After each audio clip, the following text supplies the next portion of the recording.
Our destination? Couch Critics. Let's go for a ride.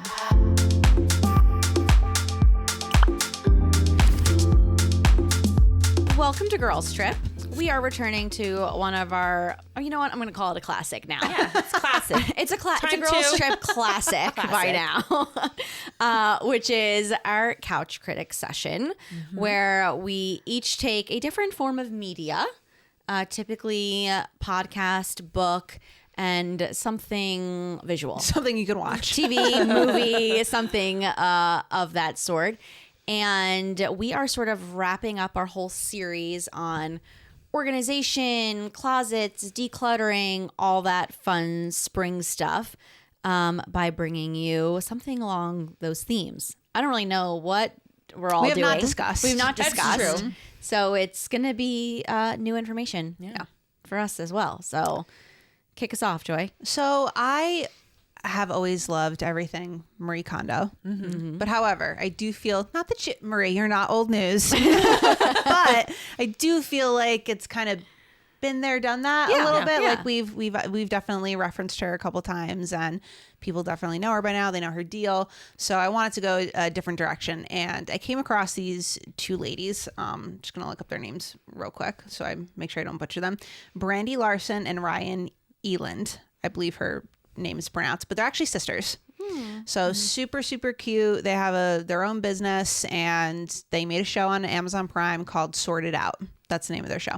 So I am constantly looking for a show to fall asleep to, actually.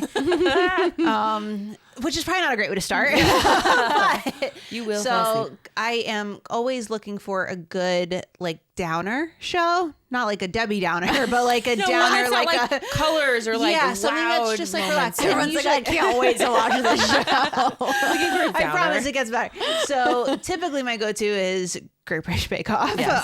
Love it all. But then there's times where I'm just like, I just can't listen about bread anymore. Like I want to, but I just can't. I need to go somewhere else. So I found these girls, and I have to say, so it's one season, 6 episodes, and it is just good, clean fun, man. It is so sweet, and it's a breath of fresh air, because I am very, very critical over anything like documentary style or reality TV show, whatever. Especially American made stuff. 100%. Yep. Everything is so dramatic. Yeah. So scripted. It's so scripted. The music will like try to like Dun, dun, elicit dun. emotions out of you, and it's really annoying. This is like you're laying there in bed and you're like this. I caught myself smiling as I was like drifting off to sleep. It was so sweet. Upon further remembrance and actually watching the episodes and like going back and being like, oh yeah, I did like that. There's a lot of good tips that they come up with. In the 6 episodes, the way that they kind of described it is they go to a different family every episode. Okay. So a totally different house. I will say every house, beautiful. They are not going into a hoarder. Real house. nice. Real nice homes. And how did they put it? They go to the room in that house that is worked the hardest. Okay. The room that is worked the hardest in that house. So the first house they went to was a married couple who was expecting. So they went to the kitchen because that felt like it was the most cluttered. And then the next house they went to the husband and wife's closet. And then in the third episode, they went to the bathroom. And so that every single episode, it's a different room that they go into. And they give a bunch of different organization tips, but we've talked about them all, right? We've talked about like the bins and like the labeling and all that. It's super fun. So it's more of a show that you're watching and you're just like, this is scratching an itch in my brain where I'm watching them take something that's so funny and so cluttered, and all of the couples that they're with are so like fun with it. Like they're not like going into about like, I wonder if I'm like this because like my great grandmother couldn't organize. Like they're okay. They're like, just go crazy, have fun. And the 2 sisters go in there with like their team of girls that somehow they all look identical. It looks like 10 it's just like clones going in there and just like getting it done. It's really funny. And so it's just like a feel good show the whole way through. If I were to have some criticisms, because this is Couch Critics, I would say that it is a super fun, feel good show, and you really like seeing stuff go from total chaos to now it's all in a pile, and then they organize it all, throw stuff out. It's great. My problem with the show is that I feel like they don't provide helpful tips to people on how not to just get back into their old habits, which everyone there, except for one episode, which was just a kid's room. And it was funny because like in the kids room, they start off the episode with saying like, it's really important to like help kids like be able to know how to be clean on them, on themselves, like be organized, be tidy on them for themselves so that they're not dependent on the parent to do that. So with that, they came up with cute little ideas for the kids to, you know, figure out how to tidy up themselves. And I'm like, these adults clearly need this too. Like, they clearly need help because they got everyone needs needs a sticker chart. Yeah. 100%. Reward so that system. would be my probably. I have two criticisms. That was the first one, is that I felt like there were fun tips on how to get organized, but I feel not like staying. I feel like we need more on how to stay organized. And maybe you're just kind of a super creative person or whatever, and it's just not. But you're going to be back to this in a month, if not less. Yeah. If you don't start getting some habits. So again, I know we talked about this before, but like, you know, don't put it down, put it away. Like I just keep thinking that all the time when I'm doing my bathroom now. I'm like, I just wish they said something like that in this. But maybe that is even too like touchy of a topic. Like it's just fun. It's just light. It's just all good. My second criticism is that I almost felt like it was one long commercial for their brand of organization, like bins and design. Okay. So they have their own brand. I believe it's M Home, something like that. It's just a big M. That's just one letter, M. And I felt like every like 5 minutes or so, they're like, good thing we have our M bins. And I was like, ooh, am I watching an Instagram ad right now? So that's probably the only other one. And they had super cute stuff, don't get me wrong. But it also looks really great in this, like this one episode was the laundry room. It's the laundry room of my actual fantasies. Like I don't fantasize about anything anymore except laundry rooms. So like that's what I like. Everyone, if you go watch this show, Sort It Out, just go watch the laundry room one. It's ridiculous. It's just a beautiful room. So all these bins look so good in there. So at some level you're watching and you're like, that's not my situation. Right. I don't have like a laundry room the size of my master bedroom. Like that's not a thing. Yeah. But they do show you that like, because of just the lighthearted feeling, I guess, that like this is possible. Like go in your room, go in your kitchen. I know it's going to be annoying because there's going to be clutter everywhere, but you can do this too. Yeah. So I definitely had that like walk away feeling. Like after I woke up, I was like literally woke up in the morning. I was like, I could do this. I could just clean it. And they did do the whole thing in one day. Granted, they have 7 minions helping them, but they do the whole thing in one day. And you do walk away with, this is not impossible. I could just bear down for like a couple hours on a Saturday and get this closet organized and get it done. And it doesn't have to be this like monumental psychological experiment on yourself. You can just do it. So that was mine. And I liked it. Overall, really good. Couple little things, but overall, I really liked it. Okay. I feel like they would have to say that they were going to come do like a follow-up house check in a month. Yes. Would love that. In order for me to, because that's like the time I would need to literally develop a new habit. Totally. And I would need to be forced into public shame to probably develop that new habit. But if I was like had that like, oh, I have to do this for a month, then probably after they came into the check-in, then it would just be a new habit and I would be at least better at it. I loved how no one was making excuses. No one was like, well, I just gotta, it was like, this is the problem. Please come in and fix it. Yeah. So that was nice. That's nice. Okay. Love it. Okay. Well, yeah. I unintentionally approached this like I was writing a college thesis. So if everyone wants to just get out their notebooks, a couple highlighters, and their favorite pen, I suggest you do that now. We'll pause take my notes real quick. So I went with a book called Wear It Well. And I actually really enjoyed it. This was something that someone I follow on Instagram was reading maybe like a year ago. Have you brought this up in this before? No. I've seen this on my Instagram. Really? Yes. Yeah, so I'm like, where have I seen this? That's and I was so like, funny. did you have it? No, I've seen this on my Instagram. I haven't brought it up. And so I decided to grab it, to order it. It's called Wear It Well, Reclaim Your Closet and Rediscover the Joy of Getting Dressed by Allison Bornstein. So not typically the type of book that I would read. I feel like I don't have enough time to read as it is, so I'm always going for my like tried and true fiction.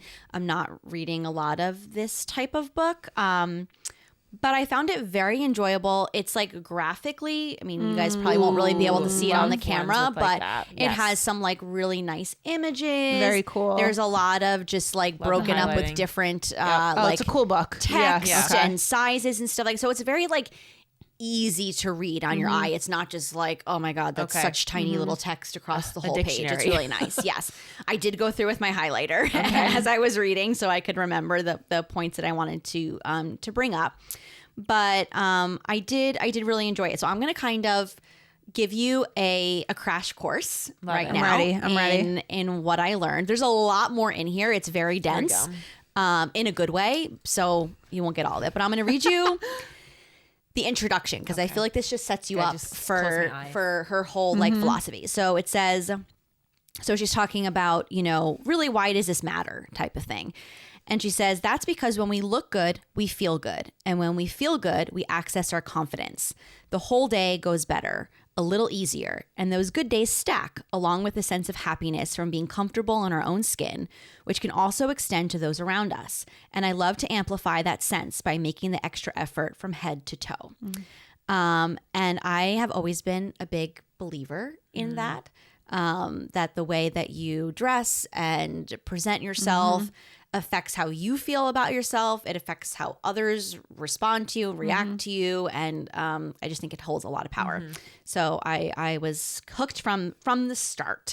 But she kind of starts with this idea of we have to learn to make friends with our closet and approaching it that way, that it shouldn't be this overwhelming, scary thing. It shouldn't be this kind of like blah experience. Like it should be like you're going in to talk to this great friend that knows you really well and is there for whatever you need it to be for.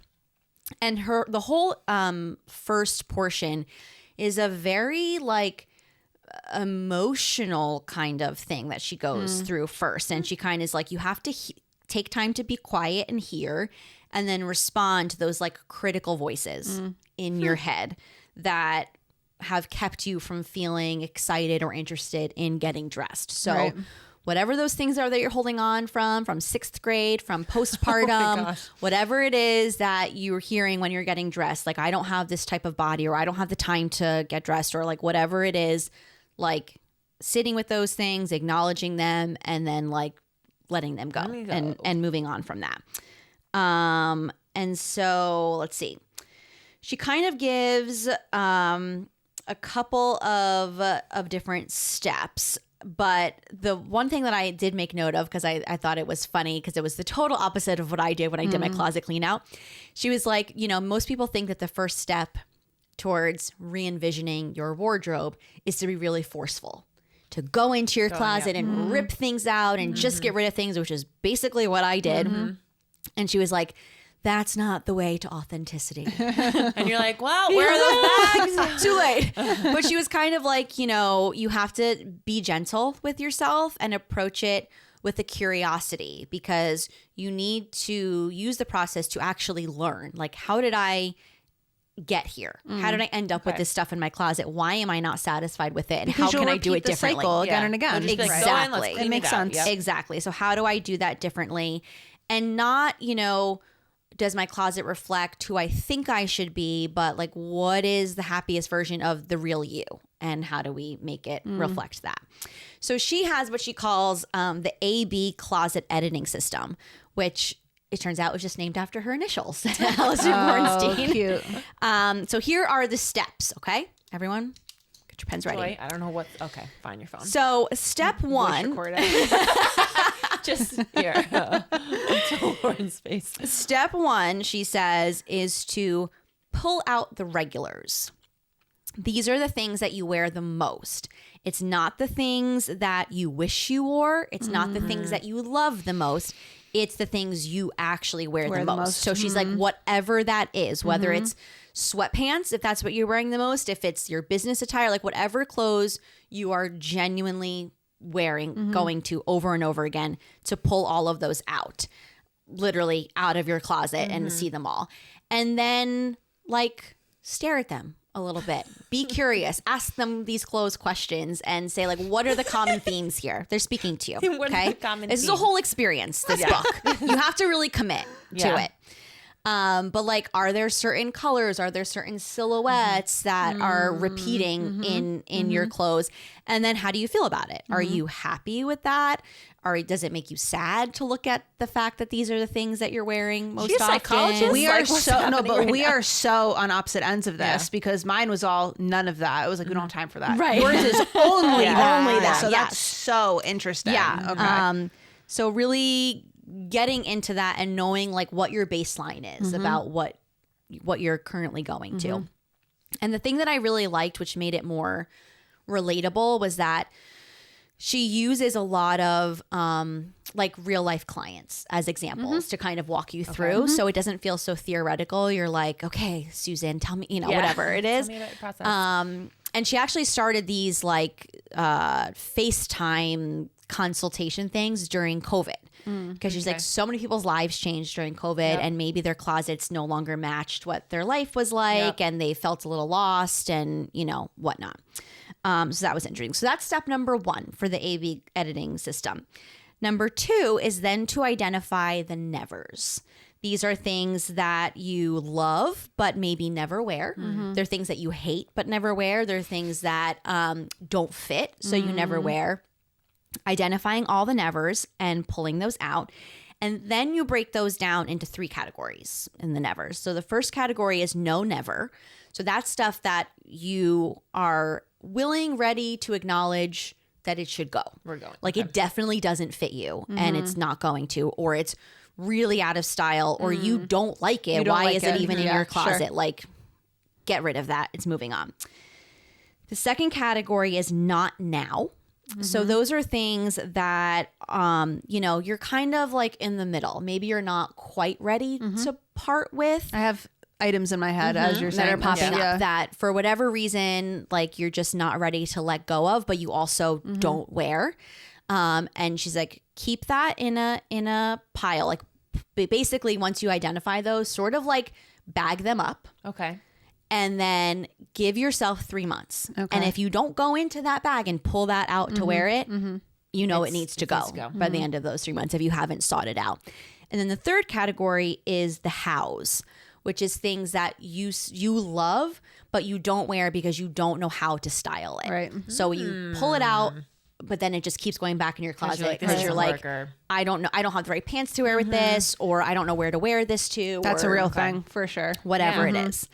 Then the next step number 4, she calls celebrate the revival. And she says, so if your regulars are your safe space, the hows are your wild card items. And so she says, just get into the practice of pairing a regular with the wild card, with a how.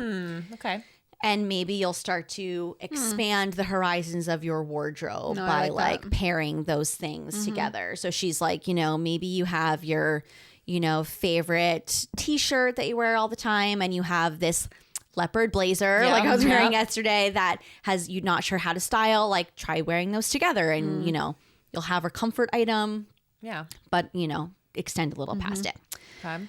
Then step number 5 is get organized, which we've talked plenty about this. She is a firm believer in the category and color organizing. So for all of you who filled out our survey and was like, get everything in order, you know Everyone what you're talking says it, about. She's on it. So I still have to go back and do that to my closet. Have not made it that far. Yeah.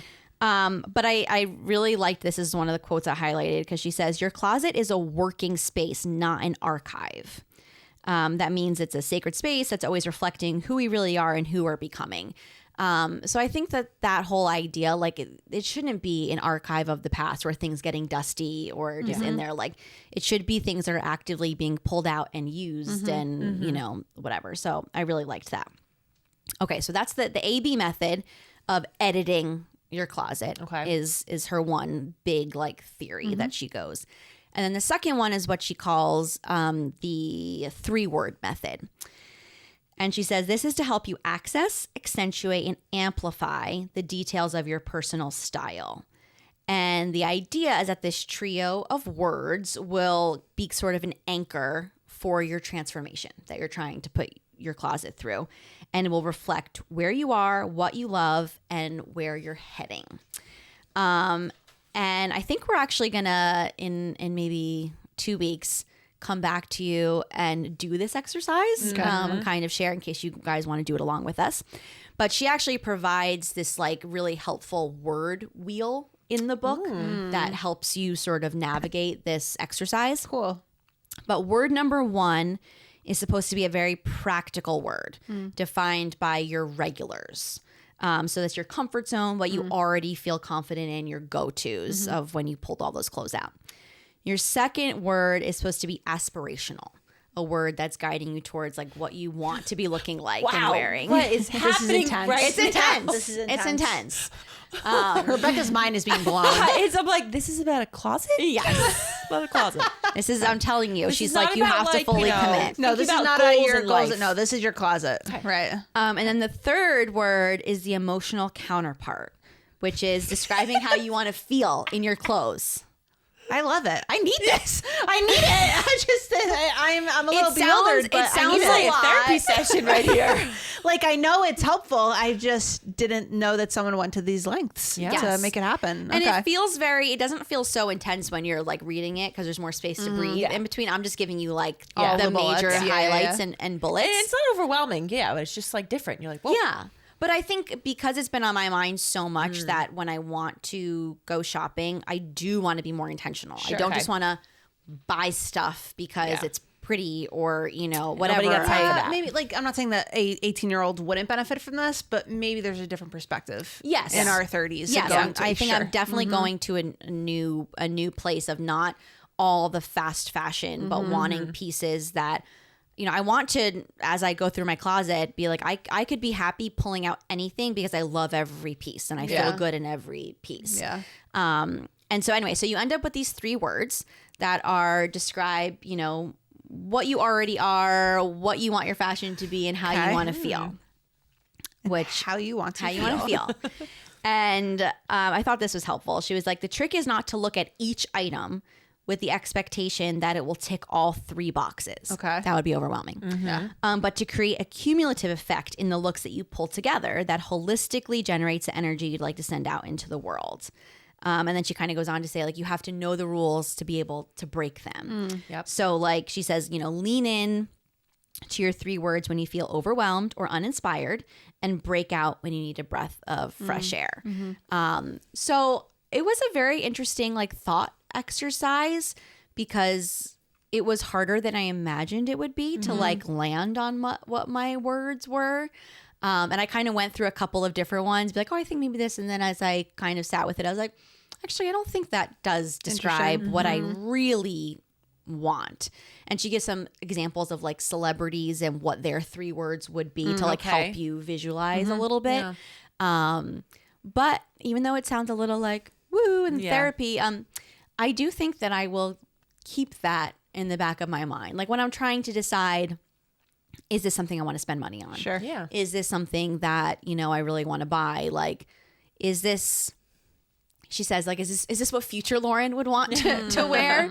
Or is this something where like 3 months from now, I'm going to be like, why did I buy that? Like, that's more stuff I don't really need. Or, This kind of goes along the lines of Marie Kondo, though, in a very small, it's like, does it spark joy? Like, Yeah. short and sweet. This is like really diving in, but it ultimately, I think, comes down to that. Do you feel good when you wear it? Does this make you smile? Like, otherwise, it's just a downer. Yeah. Yeah. Yeah. And what kind of, because I think, and her whole point was like, your 3 words are not going to be your 3 words forever. Like, this is something that you'll have to come back to and will shift and evolve as you go through different phases of life and as different things become more important to you. Right. And so to kind of like keep checking in and adjust your habits and take different risks with your clothes and Yeah. So there's like a whole nother part of the book that I'm going to save to talk about in the future because it's going to kind of tie in with a different episode we're going to do. So interesting. But it was a lot in there. Yeah. And it was, I thought it was really an easy read to sit there and be like, oh, that's interesting, or that's a good point. So yeah, I thought it was great. On to the next notebook. So I did a podcast. It was called The Lazy Genius Podcast. That is so Rebecca. I can't even say The Lazy Genius. Yeah. By Kendra, I want to say Adachi. Here's her last name. So this was episode 52, The Lazy Genius Spring Cleans. So this kind of, I want to say, takes a little bit of both of yours. This is the whole house, let's think. She doesn't really get into like, okay, your closet or the kitchen. She's like thinking your house. Everything all together. And this mindset of like, what is spring cleaning? So first thing she said, which I thought was very interesting because we have been taking insight and lists or just ideas from other people, is she says to don't take someone else's list. So when you're looking at how people clean, or, you know, if they start in the, you know, the kitchen, they're doing like their dishwasher. She's like, do what works for you. You make your own list. Cause she's like, number one, it's not as fun because you can't check everything off. So you don't have that, you know, fun attitude to it. And some of the stuff, she says, they also don't tell you how they're completing that. So they might be like, okay, organize your pantry, or I do this. And you're like, well, how do I even do that? So make your own list anytime you're doing any sort of cleaning, just as a general thing. Then she talks about 3 steps. So the first step is to assess. So she gives this really funny example, and she's like, you want to sit in different places in each room.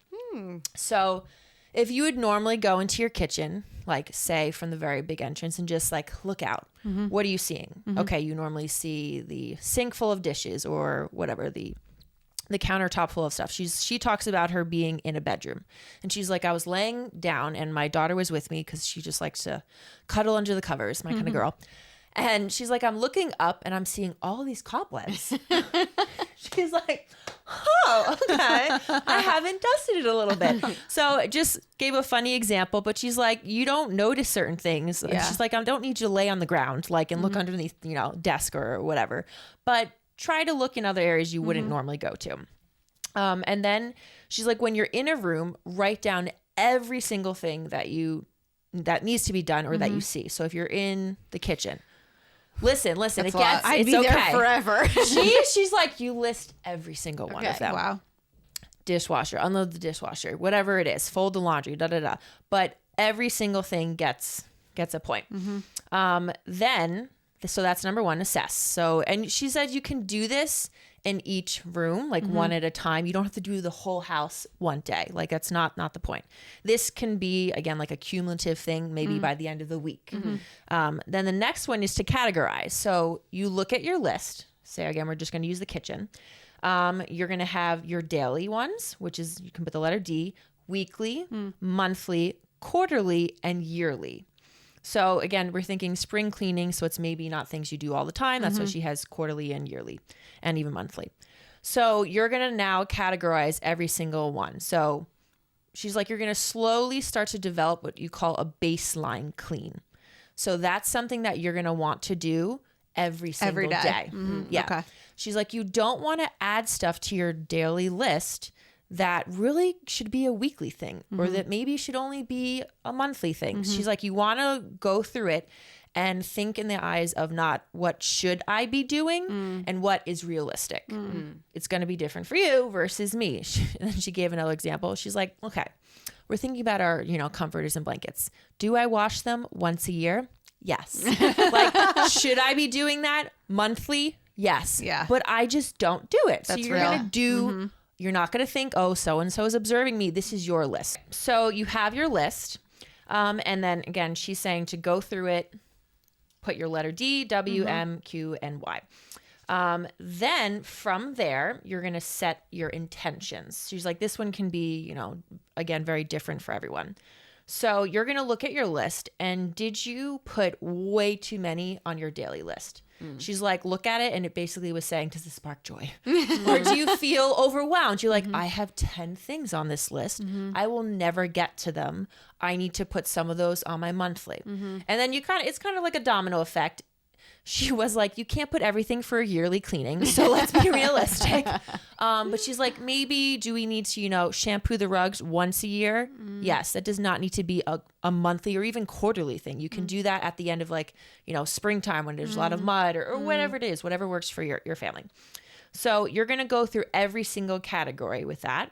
And again, just reflect back on it. It doesn't need to be all done in one day because sometimes that can be overwhelming. So this can take a week-long process.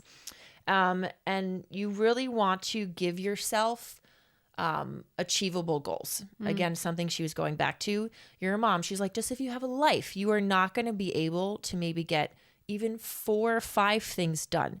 So if you look at your daily list and you have, say, 6 things on there, maybe pick 3 of those to be your baseline clean for each room. Or you can do the daily task and that can be your whole house. So for, say, Lauren, okay, you want to clean, your baseline clean would be make sure the sink is clean and you just swept the floor. That's it. She's like, do not go above that. Don't add more because you want to have an ending. You want to know, I did that. I can check the list or the box off and I can go to bed. She's like, we add too much and we start thinking I have to do more because I have time. Don't do that to yourself. This sounds so perfect for you. For me? Oh, like your personality. Yeah. Like other people who have your personality. Yeah. It just sounds perfect. Well, she's putting things it's very practical, number one. It's kind of a fun activity. So it's like, ooh, okay. There's an element of it that I don't have to follow anyone's rules. They're mine, which is very important. And I think that's ultimately what makes it achievable is I'm not going against anyone else. This is my house, my rules. Yeah. And it's supposed to be practical. It's not supposed to feel like this overwhelming thing to do. And she said in the end, she's like, when you're reflecting and looking back at all of this, you now have almost like this master list. So you don't have to make another one. This is your house. And she's like, you get to decide also when you get to do quarterly, monthly, and yearly or whatever things. She's like, you can do those 3 things in the categories all in one day, or one weekend. But you get to decide. So she's like, the hardest thing though will be first just to categorize, set it up, and then just start to develop your baseline clean because you're going to think I'm not doing enough to achieve that for your brain, or I'm not doing enough to get to my end result of a house that's clean. She did say that this isn't necessarily something that is going to give you a clean house. She's like, we're working maybe within rooms to room to room. So she's like, maybe you take 1 room a month and try to tackle, everything or whatever those are, but you're not trying to do the whole house in one day. She's like, that's a lot, unless it's your baseline clean, unless you have upstairs, I'm doing it down, whatever it is. So it was very practical. It was only like a 20, I think maybe 25-minute episode. I haven't listened to this. She has another one that's on spring cleaning, but she's just a fun, very short and sweet, to the point. She's a mom. So she's also gives really fun tips at the end of every episode. So a good one at the end of this was, she's like, if you have laundry from multiple children, but they're around the same age or same gender, and you're like, who the heck is whose? Like, whose socks is this? She's like, start doing laundry by doing their clothes. So say my firstborn, I'm doing their clothes first. I'm going to fold all of it. So I know all of their clothes. Putting it in there. That's a good tip. Yeah. I was like, oh, I never thought of that. It makes sense. But yeah, she just gives these little, not easy to do. No, she's like, so they all have their own hampers now. Right. And they all bring it, downstairs. It has to be obviously a certain age, but she made things very practical, as I said. And it was a really new way of assessing, I think, the spring cleaning mindset, because in your brain you're like, it has to be done in 2 months. Like, I need to get everything open, the closet, let's do the drapes and and she's like, no, that's spring cleaning is this mindset, but it can be extended throughout the whole year. You just have to put it in the proper spot. So yeah. I do like the idea of having a master list of your house. I think that can help center you maybe when you're like, my brain is in so many directions of where do I start? I feel like I would need, if I did that exercise of going room to room, I would need an additional letter, A, for aspirational, because there'd be so many things that I would put on my list that I would have to admit, like, that is not realistic because I have never cleaned that before. Yeah. And that doesn't go even, like you're saying, it doesn't even go on the list then. But it's like it should be cleaned. I would like for it to be cleaned. Maybe in a future phase of my life, I will clean that sort of thing. But yeah, maybe I would need to sort of like even pare that down and say what, like just coming up with the daily. Yeah. Like what is my baseline? Because I think right now I approach that so haphazardly where I'm just like going from what is the most urgent need in you the guys house. are in survival mode. Yeah. So it's just like, oh, you have no clothes left to wear. Like I'm going to do your laundry next. Or like, oh, that toilet is dirty. Like I should clean that. Or like, like, oh, I can't even see the bottom of my sink because there's so many dishes in it. So there's nothing that I do like habitually every day. It sort of just changes of like, whatever is either right in front of my face as I'm passing it or whatever feels most urgent. So it's very, responsive rather than like getting ahead of things. My issue with this method for me, I think it's a great method. For me, my issue would be I would get very, very guilty of why not everything is a baseline. Why like I would, well, I guess I could add that and I would find myself at the end of the baseline with my entire house completely cleaned, which is not realistic. That's why she's like, you need to have an end point. Like you cannot keep going because you're gonna feel guilty or gonna be like, I have 10 more minutes. The idea is to get into a habit of that and to see the results that way and see like the mental relaxation that you achieve maybe from not feeling overwhelmed or stressed. So I thought it was really cool. I hadn't heard this way. You hear like categorizing, but she really like broke it down. So it was really nice. Something my girls constantly said to, again, you're talking to people who have beautiful homes and beautiful rooms. They kept on saying, okay, you don't have a space problem. You have a storage problem, meaning you do not have the proper tools but you also have a mindset that you can just throw stuff in a cabinet and it's away and it's gone. Yeah. That's not the problem. You could have all this space and it doesn't matter if you don't know how to store properly and correctly. So that I've tried to, as we're in our new home now, try to take that. We have so much more space.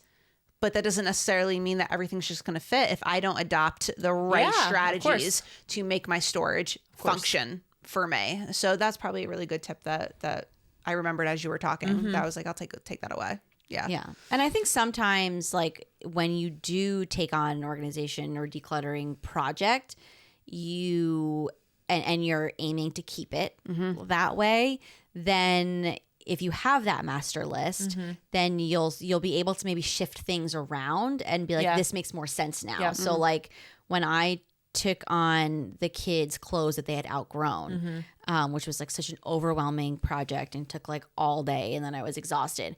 I was like, this is going to be a recurring thing. They're still at ages where they're growing so frequently, but their clothes are still in such good shape, and I don't want to get rid of it. So after going through that, I was like, I need a system here to prevent this from getting out of hand. So I got a bin for like each of their closets. And now I will know, like, once that bin is filled, because I'm just going to drop the clothes in there. Like, once they've outgrown it, it goes in the bin. It goes in the bin. And then I think naturally it's going to become like a quarterly thing. Like every season, probably the bin's going to fill up. They grow so fast. And then I will, not even that they might have outgrown it, but I know for sure, like by next spring, it's not going to fit them anymore. So why put this back in their closet or put it back in there? Because that's just creating clutter. Sure. And then that's how you have a daughter who's 5, and then you go in and you're like, how do I still have a pair of 18-month-old pants in here? Because at some point I put it back. They got thrown in. And by the next year it just got buried. No. Okay. I mean, tangent. I'm slightly concerned of how many people have said that to me lately. Stop it. We just No! want She was like 3 rounds it out though, man. No, let me just tell you, 3 rounds it out. No. I would like to publicly make an announcement to the whole world that I am done having children. Please spread the word. spread the good news. On that note, share and like our video. Yes, let's just do it. You know what? Throw it in. We're just gonna end it there. If you have really enjoyed our tips that are not really ours, but came from That our we mouth, stole. Our We stole and secondhand have said tips. them. And even if you didn't enjoy them, please like the video. Please like us because we are really a likable trio here. And promise we're likable. subscribe. All those fun things that we've told you a million times to do. Please do them, please. And ultimately, don't forget to enjoy the view wherever your ride takes you.